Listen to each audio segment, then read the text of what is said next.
Qui n'a pas rêvé d'arrêter le temps, de revenir en arrière, de remonter les années, de repartir à zéro, de faire redémarrer le compteur de sa vie?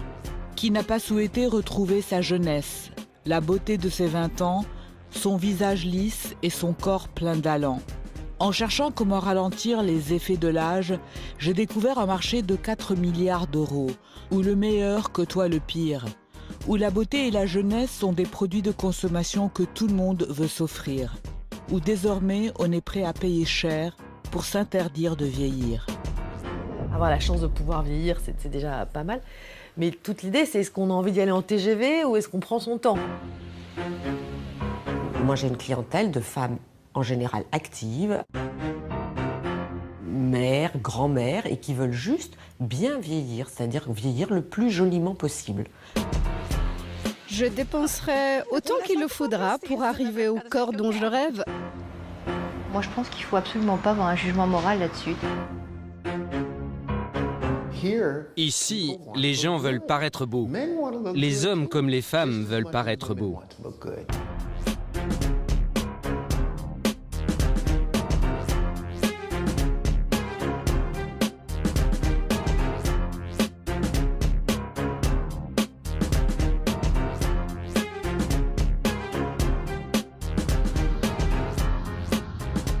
À quel âge doit-on débuter le combat? À partir de quand on doit retrousser les manches pour se battre contre le temps? À quel moment on ne reconnaît plus vraiment la personne qui nous regarde dans la glace?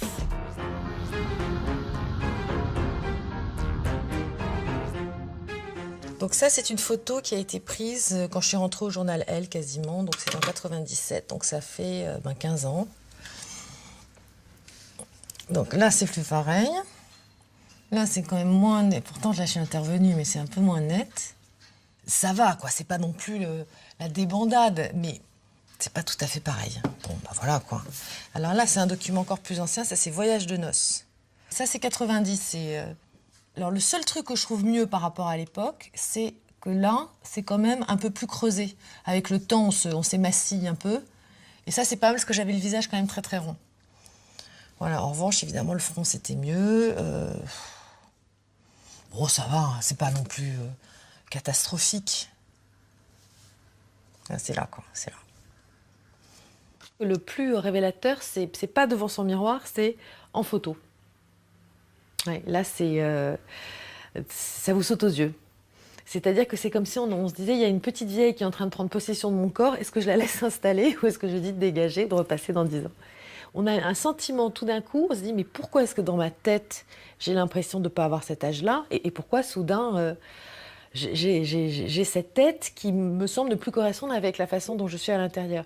Évidemment, si on est très philosophe et très bien avec soi-même, on s'en fiche. Mais je ne connais pas beaucoup de femmes qui sont vraiment complètement indifférentes au fait que de dos, on leur dit mademoiselle et de face, on leur dit madame.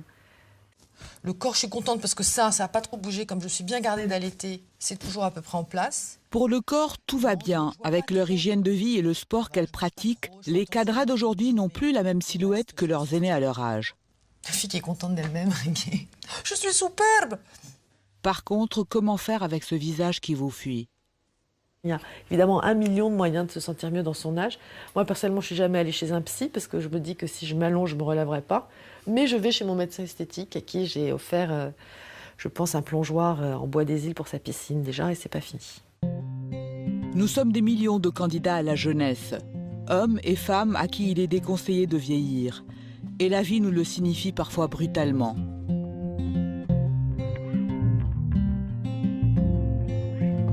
Christina a 46 ans lorsque son patron la licencie. Trop vieille, précise-t-il, pour le job. C'est une jeunette qui va prendre sa place. Avoir plus de 40 ans serait une faute professionnelle. En enquêtant pour son livre « Alice au pays des trop vieilles », Christina se rend compte que la presse, dédiée aux femmes, joue parfois contre son propre camp. La presse féminine fait sûrement bien son travail de marketing, mais elle rend malheureux, je pense, pas mal de gens, quoi. Voilà. Ce que tu achètes, c'est quand même, voilà, c'est quelque chose qui est censé te ressembler, mais voilà, c'est une fille plus jeune, c'est une fille plus belle, c'est une fille plus fine, c'est une fille sans rides, c'est une fille qui est photoshopée. Enfin, je sais pas comment on fait nos mères, hein, mais c'est compliqué quand même, c'est compliqué. Là, Donc j'ai 28 ans, il n'y a pas de retouche. Et c'est vrai que là, tu te dis, pas de retouche, c'est brillant, voilà, c'est pas parfait, mais voilà. Mais je ressemble plus du tout à ça, mais plus du tout, quoi. Je ressemble plus à la limite à cette photo où j'étais plus jeune, où j'ai 20 ans, je pense, ici. C'est-à-dire les yeux, c'est marrant d'ailleurs. Rien ne sert de soupirer devant ces photos de jeunesse, il n'y aura pas de retour en arrière, qu'on se le dise. Pour rester élégante dans son âge, il faut se battre, et dans un premier temps, avec des armes légères. Je pense qu'il faut pouvoir tricher un peu sans te laisser déborder par la tricherie. Il faut pouvoir mentir un peu sans que ça devienne un problème. Mais il ne faut pas que ça te rende malheureux. Voilà. Les premiers gestes pour lutter contre le vieillissement peuvent être réalisés sans bistouri. Bonjour. Bonjour Christina. Comment ça va? Ça va bien toi? Ouais.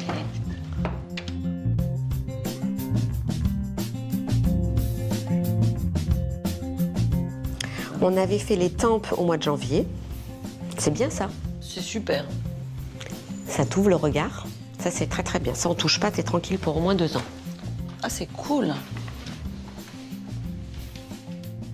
On va récupérer un tout petit peu les pommettes. Elle n'en a pas besoin de beaucoup. Mais je veux redresser un tout petit peu cette partie-là. Vous voyez, on voit déjà. Tu vois que je suis un clown. T'es super douée en clown. Je suis super douée en dessin. En dessin, t'es une vraie...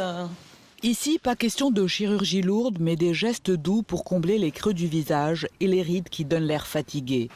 Il peut s'agir soit d'injections de Botox, la toxine botulique qui, en paralysant certains muscles et en les empêchant de se contracter, évite la formation de rides. Près de 8000 injections sont faites tous les jours dans le monde. Le marché européen devrait connaître une croissance de 25% d'ici à 2014. Soit de produits de comblement comme l'acide hyaluronique, son effet est visible immédiatement. À la fin de la séance, les rides ont déjà disparu, mais le résultat définitif est optimal 10 jours après l'intervention et dure près de 6 mois. C'est vous qui décidez si c'est une seringue de... Je sais la quantité qu'il faut pour réparer. Il y a une question de goût, il y a une question de coût. Maintenant, le coût, c'est pas trop un problème parce que les produits tiennent très longtemps. Donc une patiente peut très bien revenir 6 mois après et refaire une seringue. Ça coûte combien une seringue? Ça dépend des produits utilisés, mais en général, ça tourne autour de 350 €. Tu voulais un traitement qui change. En fait. Tu voulais un traitement qui change pas beaucoup. Ah bah non. Je te fais un traitement qui ne change pas beaucoup, mais qui... parce que le but, c'est quand même de faire quelque chose, sinon, c'est pas la peine. Faire pour ne rien faire, ça ne sert à rien. Ne jamais oublier, ce n'est pas en multipliant les injections que l'on va retrouver les joues de notre enfance. D'où l'importance de ne pas faire le tour des médecins de l'Hexagone en réclamant toujours plus. Pour ne pas se retrouver avec un visage gonflé comme un ballon, comme on en croise dans les rues ou sur nos écrans. Tout ça, c'est des épiphénomènes. C'est vraiment pas les 99,9% de notre activité qui sont des femmes qui nous disent toute la journée « docteur pas trop, docteur surtout que mon mari voit rien, surtout que ça reste très naturel ». Ça, c'est la réalité de notre travail. On n'est plus au temps du lifting de Megève. La médecine esthétique s'est démocratisée. J'ai fait une journée dans le cabinet d'un médecin esthétique pour le magazine Elle. J'étais là en tant qu'assistante et je regardais qui étaient les clientes. Et c'était pas du tout des bourgeoises dans mon genre, c'était des profs, il y en avait une, elle était vendeuse, donc j'ai parlé avec elle, j'ai dit pourquoi vous êtes là, elles m'ont dit ben voilà, c'est quand même un peu moins cher qu'avant de faire des injections, et moi je préfère économiser, pas m'acheter de fringues pendant 3 mois, et me regarder le matin et pas avoir l'air fatiguée, donc je fais ça, elles sortaient de là ravies. Et elles ressemblaient pas à des américaines pathétiques avec des bouches comme ça, pas du tout. Elle faisait ça comme on fait de la gym. Le bien-être n'est pas le seul enjeu de cette tendance anti-âge.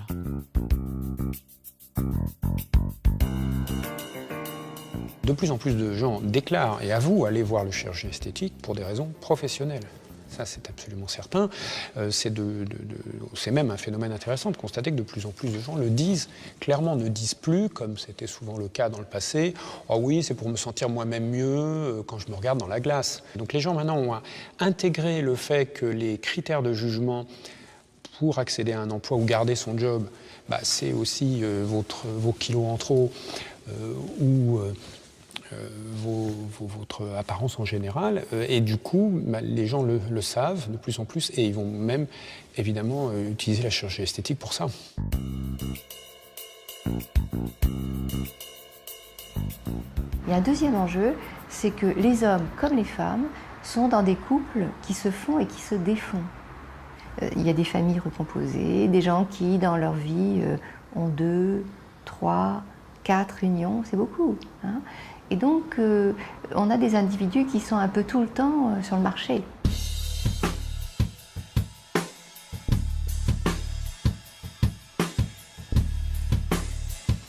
Ce sont tous ces enjeux privés et professionnels que l'on confie aux 900 chirurgiens esthétiques de France. Des spécialistes de très haut niveau, l'école française est l'une des meilleures au monde, qui doivent garder leur sang-froid face à l'angoisse de leurs patients. Nous allons tous mourir. Woody Allen disait la vie est une maladie mortelle que nous transmettent nos parents. Voilà, bon, ben c'est vrai. Effectivement, on vieillit en permanence. Ce que nous pouvons apporter, nous, c'est une apparence améliorée, une meilleure harmonie entre l'intérieur et l'extérieur de soi. Mais ça n'est certainement pas ni une façon de devenir immortel, ni une façon de changer sa personnalité. En fait, chaque patiente a une demande particulière. Mais chaque personne a un visage différent, particulier, et dont on doit tenir compte. Et ça, c'est très très important à considérer. Chaque personne est vraiment unique et il faut lui apporter des solutions uniques. Quand vous avez des gens qui viennent vous voir en disant « voilà, j'ai une amie qui s'est fait opérer de ci, de ça, c'est très très bien, elle a eu cette opération, c'est ce que je veux », ça n'est pas du tout valide. On ne sait pas du tout ce que ça va donner, ce qu'une opération faite sur quelqu'un va pouvoir donner sur quelqu'un d'autre. C'est magnifique. Je vais vous faire une photo, vous la verrez après, ça vous fera beaucoup rire de voir les petits dessins. C'est une opération qui va durer combien de temps? 2 heures, 2 heures et demie, moins de 3 heures normalement. Ce qui est particulier en chirurgie esthétique, c'est qu'on se couche de plein gré sur le billard, on n'est pas malade, notre santé n'est pas menacée, rien ni personne ne nous oblige à être là, et pourtant, on prend délibérément la décision de se faire inciser la peau, découper le visage et parfois ouvrir le ventre, en acceptant la douleur et le danger. Les dangers d'aujourd'hui sont très différents de ceux d'il y a 50 ans. Ça a énormément évolué, il y a une très très grande sécurité et la technique a évolué aussi avec des interventions de moins en moins invasives. On ne prend aucun risque. Il ne faut prendre aucun risque en chirurgie esthétique. Donc la consultation d'anesthésie sert à ouvrir la barrière ou à ne pas l'ouvrir. Et il n'y a pas de petite anesthésie. Quelle que soit la chirurgie, il n'y a pas non plus de petite chirurgie. Les précautions sont identiques. Mais les gens qui ont peur et que ça peut amener à ne pas vouloir faire l'opération, eh bien c'est leur choix. C'est eux qui choisissent de se faire opérer ou pas. Et il y a des interventions qui sont plus ou moins douloureuses. Curieusement, les interventions sur le sein ne sont pas très douloureuses. Le lifting non plus, pas très douloureux. Les paupières non plus. La plastie abdominale est douloureuse. La lipoaspiration, c'est douloureux. Les 2 opérations les plus pratiquées en France sont l'augmentation mammaire et la lipoaspiration, soit près de 100 000 opérations par an. Si la majorité des actes chirurgicaux concernent encore les femmes, les hommes s'y mettent à leur tour. Pour preuve, le marché masculin a augmenté de 7% en 2011. Quand on voit le nombre d'hommes politiques, d'acteurs qui se teignent les cheveux, qui interviennent sur leur visage, qui font de la chirurgie, qui font des petits liftings, il y en a de plus en plus. Donc il est évident qu'ils vont y aller eux aussi. Regardez, il y a une pub en ce moment en France sur une crème pour les abdos. Donc on parle à ces hommes comme on aurait parlé aux femmes il y a 30 ans, les prenant pour des cruches. C'est-à-dire on leur dit, on voit un type surgolé, allongé dans son lit avec sa crème, et puis il y a un truc rouge qui tourne, ça va travailler la nuit pendant que tu dors, et tu vas perdre 15 cm d'abdos rien qu'en te mettant ta crème. Continue à manger du saucisson, à boire de la bière, tes abdos vont apparaître tout seuls. Eh bien, truc extraordinaire, mon mari a acheté ça.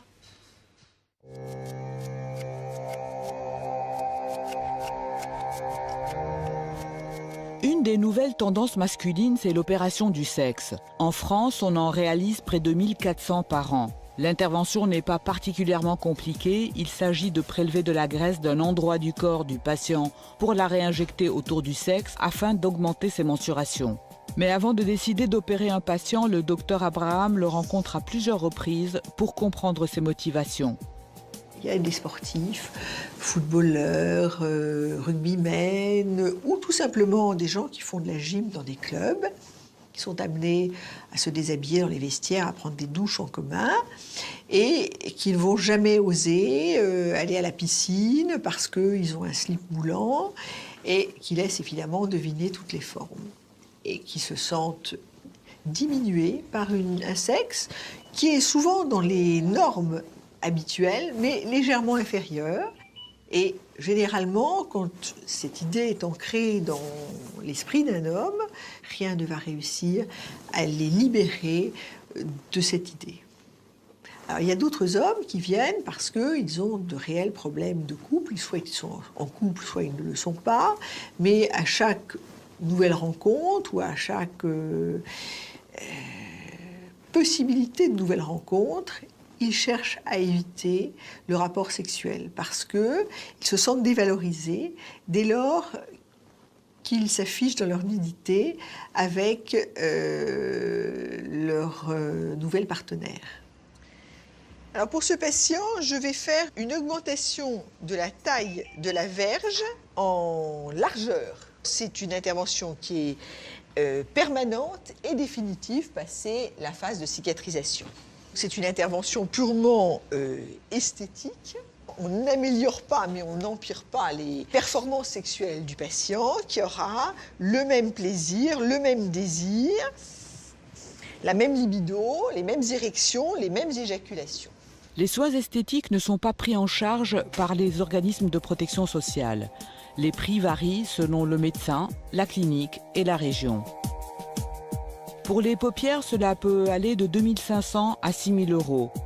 Une rhinoplastie de 3 000 à 6 000 euros. Un lifting de 4 500 à 8 000 euros. Une intervention sur les seins entre 4 000 et 8 000 euros. Une abdominoplastie ou une liposuction entre 2 500 et 6 000 euros. Alors, le coût d'une intervention sexuelle pour un allongement ou un élargissement, 3 à 4 000 euros, ce sont des prix moyens. Il y a un coût à la chirurgie esthétique, mais quand vous comparez les quelques milliers d'euros d'une intervention avec, par exemple, le prix d'une très petite voiture d'occasion, c'est quasiment équivalent. Donc, bien sûr, il s'agit d'un choix personnel. Est-ce que l'on va faire un voyage, se rééquiper en informatique, redécorer le salon, ou est-ce qu'on va peut-être, justement, faire une intervention esthétique qui va donner un bénéfice certain sur de très nombreuses années, voire sur toute la vie. C'est une discussion personnelle que chacun doit avoir avec lui-même. C'est un choix personnel qui peut changer la vie pour le meilleur et parfois pour le pire. Le scandale des prothèses PIP et la souffrance de ces milliers de victimes sont là pour nous le rappeler. Intervenir sur son corps n'est jamais anodin. Les progrès techniques ne doivent pas faire oublier les risques. La chirurgie esthétique a parfois des ratés.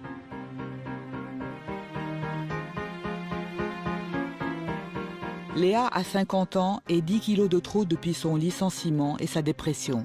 Alors le jour où elle rencontre un nouveau compagnon, elle décide de déménager et de prendre soin d'elle. Je me suis dit, je vais me faire toute jolie pour arriver là-bas, je vais retrouver du boulot, je vais avoir une meilleure image de moi. Et ça va être un nouveau départ. Je voulais pas ressembler à une gamine. Je voulais faire mon âge, mais bien porter mon âge, puisque c'était possible. Alors voilà, mon ventre était comme ça. Donc, qu'est-ce qui n'allait pas dans votre ventre? Alors, là, couché, on voit pas bien, mais debout, j'avais le petit ventre, la petite bedaine, et là, des petits bourrelets là, on voit bien. On voit bien la culotte de cheval, les bourrelets de chaque côté, les deux petites boules qui sortent, et puis une silhouette un peu empâtée, je vais dire. La liposuction qui est supposée faire fondre les bourrelets de Léa est complètement ratée. De plus, le chirurgien lui a brûlé le ventre. Alors, 1 an et demi après l'opération, voilà mon ventre. Alors, les bourrelets qui n'étaient pas très apparents se sont tous condensés comme ça, là. Toutes ces taches, ce sont les points d'entrée des canules, donc j'en ai un peu partout, dans le dos, partout il est intervenu. La brûlure est là. avec... Elle est encore très dure, très marron, très dure. La peau a claqué un peu partout. J'ai du dur, j'ai du mou, j'ai des creux, j'ai des bosses. Pareil, les cuisses, la culotte de cheval que je voulais enlever est toujours là, agrémentée de beaux petits ronds noirs comme des grains de beauté. C'est l'entrée des canules. Derrière, il y a beaucoup de souffrance. Derrière ce ratage, j'essaye de le cacher aux gens de l'extérieur qui ne savent pas que je me suis fait opérer, mais il y a beaucoup de souffrance. Parce que c'était pas le but de l'histoire, quoi. D'être pire qu'avant, c'était vraiment pas le but. Léa décide de ne pas en rester là, d'autant que le médecin ne reconnaît pas avoir raté son opération, mais admet juste avoir brûlé le ventre de sa patiente qu'il envoie négocier avec son assureur.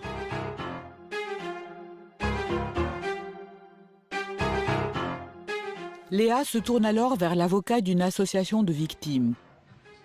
La chirurgie esthétique va apporter beaucoup de bien-être à beaucoup de femmes quand ça marche, quand l'opération est un succès. Par contre, quand ça rate, elle culpabilise. D'autant plus profondément qu'elle va moins aimer son corps, ce corps dans lequel elle est 24 heures sur 24. Et vous avez beaucoup de femmes qui viennent ici pour engager des procès, qui ont pris leur propre corps en horreur. Encore plus coupables d'avoir donné leur accord par écrit pour l'opération en signant un document qu'on appelle le consentement éclairé, un texte où elles reconnaissent être informées de tous les risques et les accepter. Aujourd'hui, le consentement éclairé dépend effectivement de chaque opération. Qu'est-ce qu'il va dire? Il va d'abord décrire l'opération, quel est le but de l'opération, comment elle fonctionne et éventuellement quels sont les risques. Simplement, on arrive à un phénomène qui est pas souhaitable, c'est que au départ c'est pour protéger la patiente, mais finalement on lui fait signer un document qui va être long, complexe, écrit un peu en charabia médical pour certaines patientes, que finalement elle va signer sans vraiment avoir compris les risques qu'elle encourait. Comme quand vous acceptez les conditions générales, quand vous allez sur Internet et que vous voulez acheter quelque chose, vous cliquez de toute façon et vous acceptez 10, 20, 30, 40 pages de conditions générales, vous ne savez même pas combien il y en a. Bon là, elles savent combien il y a de pages, mais ça s'arrête souvent là. Léa se battra jusqu'au bout pour faire reconnaître par la justice le préjudice subi. La procédure peut prendre des années avant d'aboutir. C'est juste le cauchemar, voilà. J'avais déjà pas confiance en moi avant. J'avais fait ça pour avoir de nouveau une belle image de moi, pour mes enfants, pour mon conjoint, pour tout le monde, pour ma vie, quoi. Et alors là, c'est plus du tout le cas. Là, j'ai plus confiance en moi, j'ai plus confiance en moi.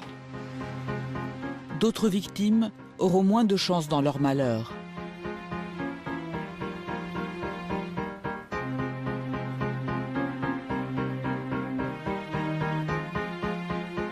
Mariette a 60 ans. Elle élève seule son petit-fils de 11 ans qui a perdu sa mère. Pour se donner un coup de jeune face à cet enfant dont elle a la charge, elle décide de faire un lifting. Je me suis dit, ça peut être bien. Aller me faire tirer un petit peu la peau pour continuer à travailler, surtout pour plaire à mon petit-fils, parce qu'il trouvait que j'étais un peu ridée quand même. Donc voilà, c'était pour lui faire plaisir, pour me faire plaisir à moi. Un tour opérateur spécialisé en tourisme médical propose à Mariette un séjour de 10 jours, au cours duquel elle se fera faire un lifting, une opération des 4 paupières et une augmentation mammaire pour 4 900 €, tout compris. C'était tellement beau, donc à aucun moment je ne pensais que cette histoire allait se terminer en cauchemar. C'était pas possible, ça n'est pas possible. Quand on voit les reportages à la télévision, quand on voit toutes ces comment dire, quand on voit la mer, les hôtels, les beaux hôtels et tous les résultats, les images des filles qui sont réussies, ça ne peut pas rater, ça n'est pas possible. Mariette se fait donc opérer. Pourtant, dès son retour en France, elle doit se rendre à l'évidence. Quelque chose a mal tourné. Ses paupières sont en mauvais état et son visage plus ridé qu'avant. Son fils la filme, envoie les images en Tunisie pour montrer aux chirurgiens l'ampleur du désastre. Le médecin demandera à Mariette de revenir pour se faire réopérer à 5 reprises. 5 nouvelles opérations ratées. Bon, les gens étaient choqués de me voir dans cet état-là. Je ne pouvais pas leur dire, écoutez, je reviens de Tunisie, j'ai fait faire un lifting, j'avais tellement honte de moi, je me sentais tellement ridicule, tellement bête, tellement stupide que je leur ai dit, je me suis pris une porte, je me suis pris la tranche de la porte, que j'ai foncé dedans, ça m'a explosé l'œil. Pourquoi on se sent ridicule? Je me sentais ridicule. Pourquoi? Parce que je me prenais un peu pour la grenouille, quoi, voilà, je voulais gagner quelques années, puis en fait, j'ai tout perdu. En payant, j'ai payé et j'ai tout perdu. Je suis allée vers le pire.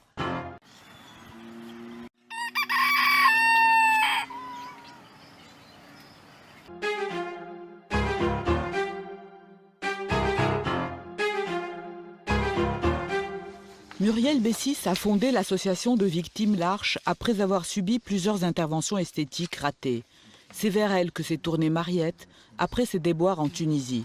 Ça me paraît quand même surréaliste de faire confiance à un illustre inconnu dans un pays étranger juste parce qu'il y a le soleil, la mer et que ça coûte Alors, moins je vais cher. vous dire, le grave problème, avant tout, c'est les forums. Ce sont les forums. C'est un grave problème. Parce que maintenant, avec ces nouvelles technologies, on pense que Internet, tout ce que dit Internet, c'est parole d'évangile. Eh bien non, ce n'est pas vrai.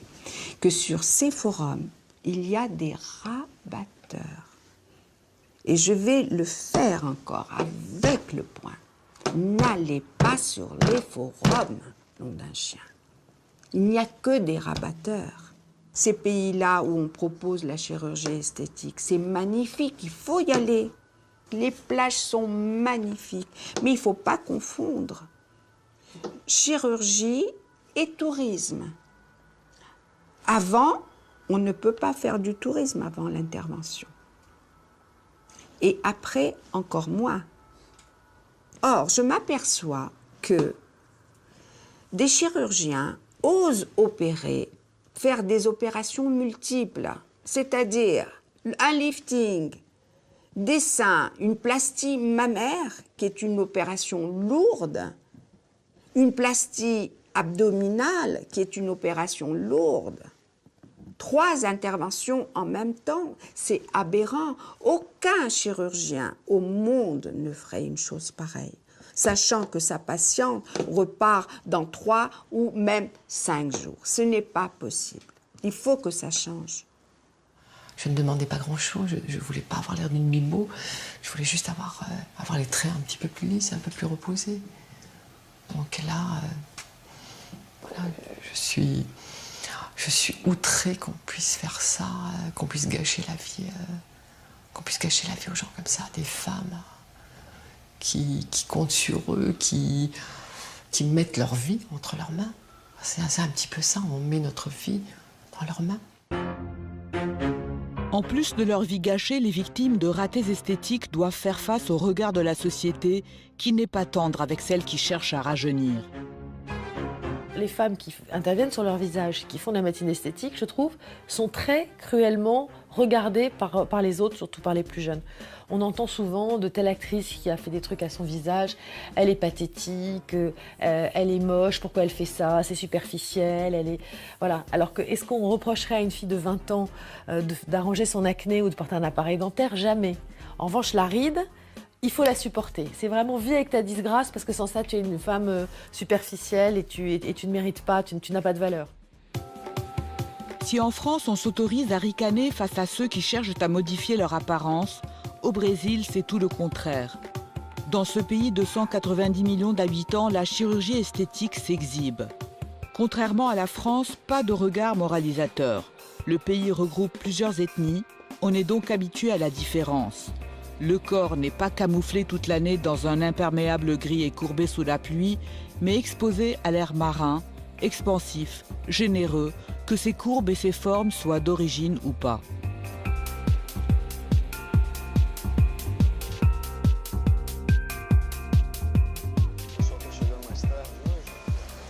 Ici, on est à Ipanema. C'est le cœur du Brésil, le cœur de Rio.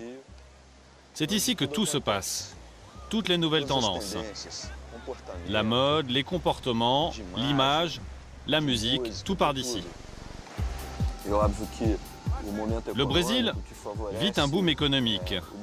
Et cela facilite l'accès de toujours plus de gens à la chirurgie esthétique. Le Brésil a le plus grand nombre de médecins esthétiques par habitant. Plus de 5000 chirurgiens plasticiens, soit 1 pour 38 000 habitants.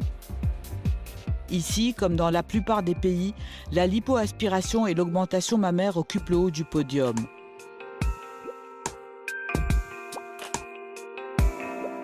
Flavia s'est déjà fait refaire les seins et le ventre. Aujourd'hui, elle sollicite le docteur Sucupira pour la 3e fois. J'ai déjà fait refaire mes seins, mon ventre.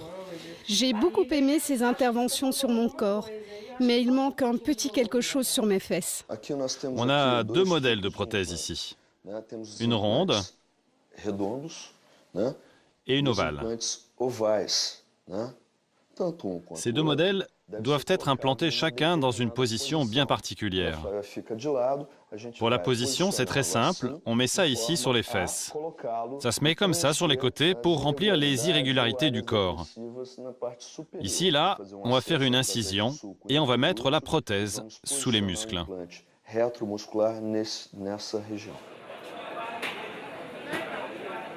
Combien avez-vous déjà dépensé pour ces opérations ? J'ai dépensé jusqu'à présent environ 10 000 euros. Et vous êtes prête à aller jusqu'où? Je dépenserai autant qu'il le faudra pour arriver au corps dont je rêve. Au Brésil, on enregistre tous les jours près de 2000 interventions esthétiques. Les banques accordent des crédits spécifiques pour ces opérations et même les habitants des favelas y ont accès.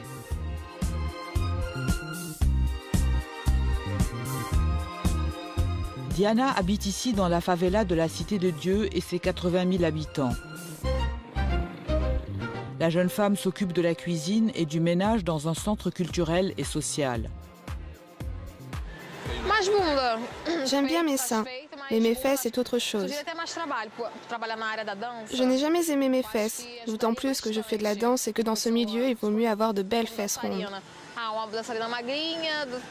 Et les musiques brésiliennes sont très sensuelles, même sexuelles. Il faut donc attirer l'attention sur scène avec son corps. Avoir de belles formes sexy. Sur scène, on ne voit plus que des femmes attirantes avec des formes généreuses. C'est tout ça que j'ai envie d'avoir pour avoir plus de succès. Pour donner plus de rondeur à ses fesses, Diana se fait injecter du gel. 3 séances d'injection à 850 € chacune.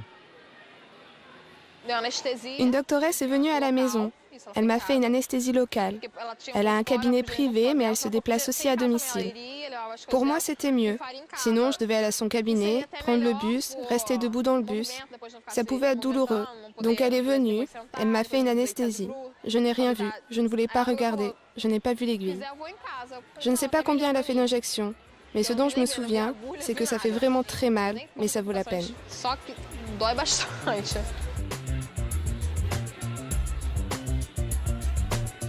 Dans les quartiers défavorisés, la beauté est aux filles ce que le foot est aux garçons, une promesse de reconnaissance sociale. Les opérations comme l'augmentation mammaire et la liposuction sont déductibles des impôts sur le revenu. C'est l'administration fiscale elle-même qui le dit, les interventions esthétiques sont un enjeu pour la santé physique et mentale, et il n'est jamais trop tôt pour commencer.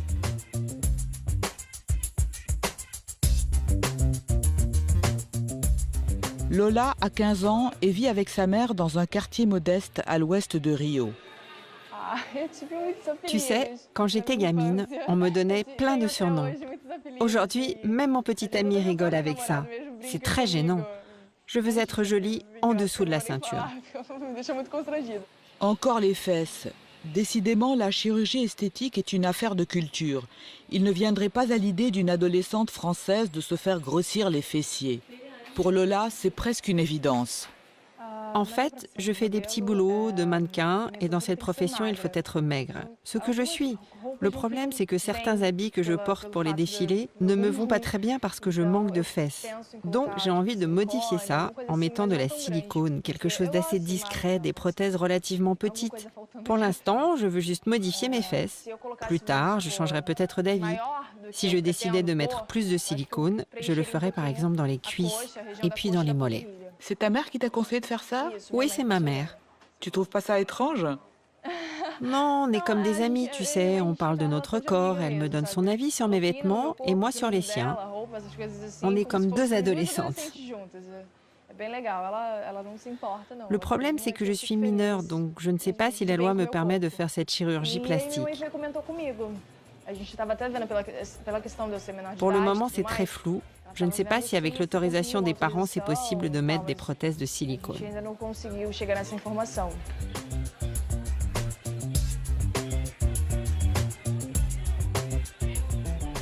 Au Brésil, on se fait refaire les fesses.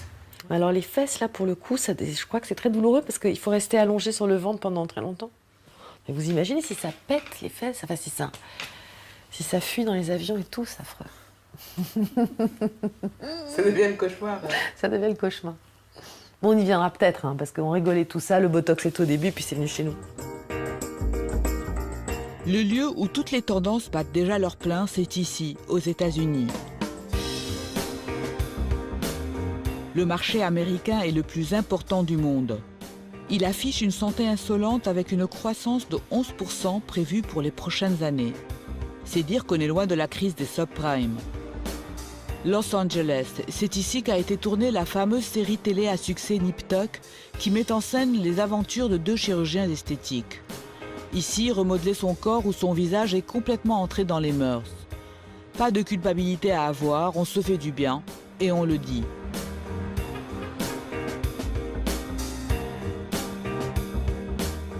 Cameron est un homme d'affaires qui travaille dans la mode à Hollywood et dans son milieu, rien n'est tabou. Qu'est-ce que tu as envie de faire? Je veux faire du Botox. Où? Ici. Mais ne le fais pas, tout va bien. Quand j'aurai 30 ans, je serai tout ridé. Quel âge as-tu? J'ai 29 ans. Sans blague. 29 ans? On dirait que tu as 15 ans. T'as pas besoin de le faire. Et ton nez? Je veux affiner mon nez. Pourquoi? Je ne sais pas. Je voudrais tout resculpter. Je voudrais monter mes pectoraux. Et toi, qu'est-ce que tu as envie de changer? Rien. Allez. Je m'aime comme je suis. Quand je me regarde dans le miroir, je vois bien que des choses peuvent être améliorées. Je suis mon pire ennemi. Comme je voyage beaucoup, je vois à quoi je ressemble, parfois après 14 heures de vol. J'apprécie vraiment le fait qu'un peu d'acide hyaluronique ou de Botox efface la fatigue du voyage. Et j'aime le fait que certaines personnes ne me donnent pas mon âge.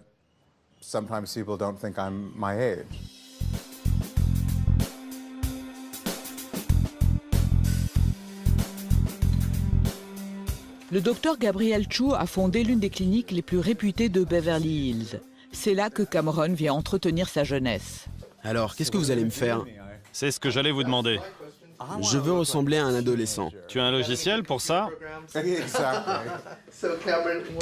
Alors Cameron, que pensais-tu faire aujourd'hui? Je crois qu'on pourrait intervenir ici. Ok, très bien. Ma bouche me semble ok. Ça, c'est vraiment personnel. Certaines personnes souhaitent plus de volume dans les lèvres. Moi, je me trouve bien, qu'en pensez-vous? Dans votre profession, vous voyez beaucoup de bouche. On peut en rajouter un peu, ici, au coin des lèvres, si tu ouvres doucement. We should start with a little additional volume in the lower lip like this, okay? Depuis quelques années, il y a de plus en plus d'hommes qui viennent pour des injections de Botox, pour des peelings faciaux, pour des gestes qui aident à inverser le processus de vieillissement. Relax, close your eyes. Pinch. I've even done facelifts. J'ai même fait des liftings à des hommes. Aujourd'hui, les hommes d'un certain âge demandent des liftings, une chirurgie des paupières. Ils veulent paraître plus dynamiques, plus jeunes. Il s'agit pour eux de rester compétitifs sur le marché. Ils doivent continuer à se maintenir au top face à une génération montante, constituée de jeunes loups qu'ils veulent prendre leur place. Donc si vous paraissez fatigué, votre patron pense que vous n'êtes plus performant. Just a very subtle amount from there on out, lifting out like that compared to this. And you can see that the lines are smoother on this side, okay? Je suis très heureux. Le docteur a essayé de faire quelque chose de naturel. Oui, tu ne veux pas avoir des lèvres de canard. Exactement. Et personne ne devine ce que j'ai fait. Oui, c'est très naturel. Être jeune, mince, jamais triste, jamais fatigué. Paraître 30 ans à 40 ans et 40 à 50 ans, avec ses injonctions désormais mondialisées, le Dr Chu a du travail pour les prochaines décennies.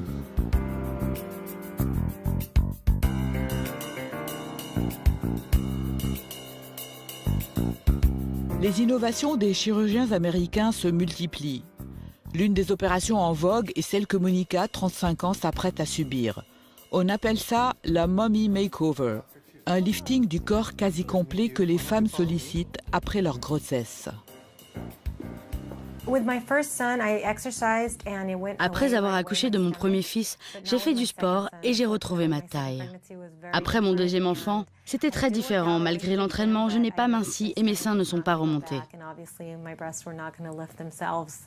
Et là, j'ai compris que j'avais besoin d'aide. Alors, Monica, avec les mensurations que nous avons prises, j'ai remarqué que vous avez ce qu'on appelle une ptose des seins, c'est-à-dire qu'ils tombent et qu'ils pointent vers le bas.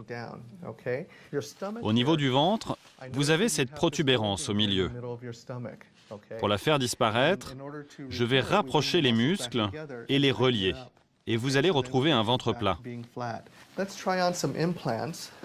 On va essayer des implants. Ceux-ci sont en silicone. On va essayer plusieurs modèles, jusqu'à ce qu'on trouve ceux dont la taille et la forme vous conviennent. Et celui-là est plus gros. Et voilà l'autre qui est plus petit. Lequel est votre préféré? Je préfère le plus gros. Très bien, on va utiliser cela.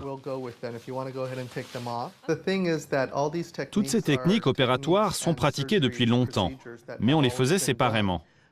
En les effectuant ensemble, on en multiplie les bénéfices.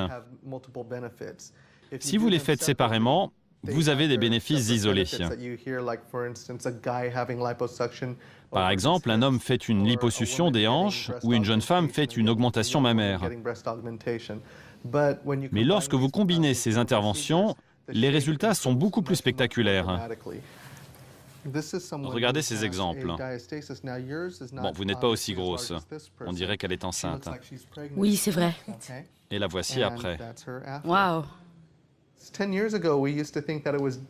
Il y a 10 ans, il était impensable de pratiquer tous ces actes en même temps.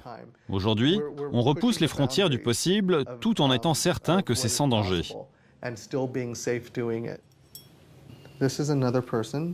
Avant l'opération, et là c'est elle 2 mois plus tard. Et là c'est elle 3 ans plus tard. Regardez comme le nombril est naturel. Pour retrouver sa silhouette de jeune fille, Monica va dépenser près de 18 000 €. Quand j'étais enceinte de mon premier fils, j'ai pensé que j'aurais probablement besoin de chirurgie esthétique après mon accouchement. Et j'ai commencé à mettre de l'argent de côté sans rien dire à mon mari de mes économies. C'est comme ça que j'y suis arrivée. Vous savez, on n'a pas envie de faire du shopping quand on est enceinte.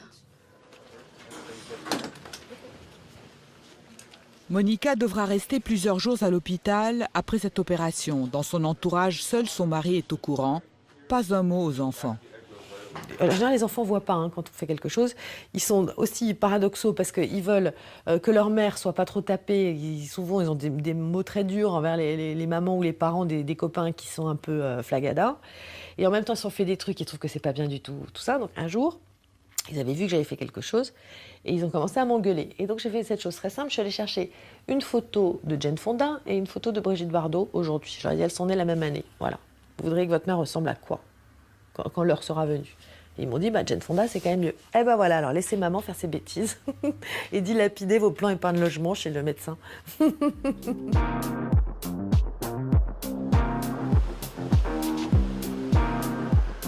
Toujours ce sentiment de culpabilité quand on prend soin de soi au lieu de tout donner à ses enfants.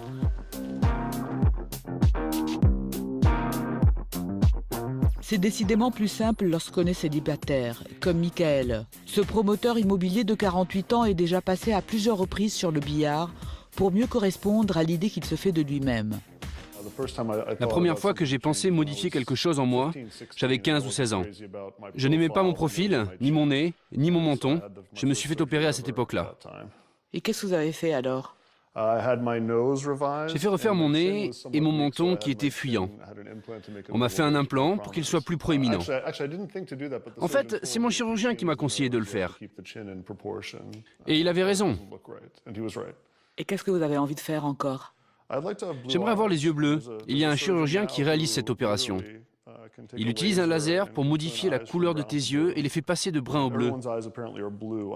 Tout le monde a du bleu en dessous de la surface de pigmentation et on peut oblitérer la pigmentation de surface en 20 secondes de laser et quelques semaines plus tard, tu as les yeux bleus pour le reste de ta vie.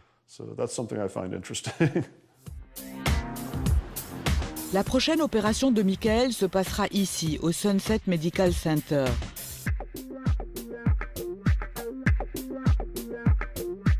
Son chirurgien, David Matlock, est une star mondialement connue. Sur ses murs, il affiche ses diplômes et les photos dédicacées des vedettes du showbiz qu'il a opérées. Ce gynécologue de formation est très connu pour la réfection des sexes féminins. Mais aujourd'hui, ce qui fait grimper le nombre de ses patients, c'est cette opération qu'il a mise au point il y a 6 ans et qui transforme les abdominaux des hommes en véritables tablettes de chocolat. Bonjour Michael, comment vas-tu? Tu es prêt? Oui, je suis prêt. Alors Mike, nous allons supprimer toute cette graisse. Nous allons enlever tout ça et puis nous allons gonfler ces muscles. Je vais vous faire des exercices pour pouvoir localiser les muscles. Et ensuite, on va surligner la ceinture abdominale pour bien tracer et séparer les abdominaux. On va séparer les abdominaux des obliques. Ici, je vais bien tracer. C'est très fin, tu vois? J'aurai les mêmes abdos. Oui, quelque chose comme ça. Et aussi ici, tu vois, sur cette ligne, je vais faire une jolie séparation entre le groupe de muscles. Ensuite, les pectoraux. Il y a un peu trop de graisse là. On veut que ce soit beau. On ne veut que du muscle, ok? Et comme je te l'ai dit, j'ai fait refaire mes pectoraux et c'est très beau, très naturel. Tu vois, les pectoraux sont naturels. Tu sens? Beau, ferme, fort. Tout à fait. Première chose, allonge-toi. Le meilleur argument de vente de Matlock, c'est lui-même. Ce médecin d'une 60aine d'années a subi il y a 4 ans cette opération de lipostructure qu'il a personnellement mise au point et qui lui a donné ce physique de jeune premier. Quand il va sortir d'ici, ses copains vont lui dire « Tu as l'air en pleine forme, qu'est-ce que tu as fait ?» Et il va répondre « J'ai un nouveau coach. » On est parti pour combien de temps? Ça va durer 3 heures. Avec un homme de cette corpulence, 2 heures, 2h30 ou 2h45. Pour redessiner les pectoraux, les biceps et les abdominaux de Michael, le docteur Matlock va prélever la propre graisse du patient et la réinjecter dans ses muscles pour les gonfler. Vous allez me voir injecter la graisse. Là, j'injecte. Vous voyez, là, c'est la graisse. Ouais, c'est super, là. Après la reprise de l'entraînement sportif, cette graisse se mélange à ses muscles et, loin de les affaiblir, va participer à l'augmentation de la masse musculaire. Comment s'appelle cette opération? Cette opération, c'est la Matlock. Ici, les gens veulent paraître beaux. Les hommes comme les femmes veulent paraître beaux. Ils veulent ce look de sportif, ce look athlétique, ce corps bien dessiné. C'est pour cela qu'ils viennent me voir. Parce que je leur donne tout ça. L'intervention coûte 18 000 € et les candidats sont nombreux. C'est cher, bien sûr. C'est un investissement. Je le vois comme tel. Vous savez, vous payez pour différentes choses. Votre santé, votre garde-robe, votre voiture, des choses comme cela. Et je pense que cet investissement-là est permanent. Un mois plus tard, Michael peut voir les premiers résultats de son investissement.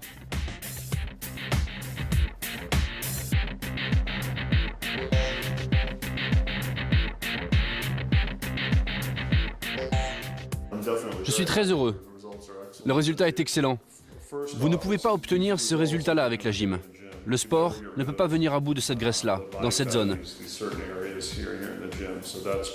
J'ai hâte de retourner à la gym et de voir comment ça va évoluer avec la reprise de l'entraînement. Michael a encore d'autres projets pour la suite. J'aimerais avoir des joues mieux dessinées, mais je pense que ce n'est pas possible sans mettre des implants. Et ça, je n'en ai pas vraiment envie. Michael est heureux. L'image que lui renvoie son miroir le rassure. Et finalement, n'est-ce pas ça le plus important? Le regard que l'on porte sur soi, pourvu qu'il soit bienveillant. Ah bah si, on est battu d'avance. Mais on peut... on sait qu'on va finir par perdre. Mais on peut, comme au poker, se recaver. Essayer de jouer plus longtemps. C'est ça, hein, tous ces trucs-là, de toute façon. On veut jouer plus longtemps.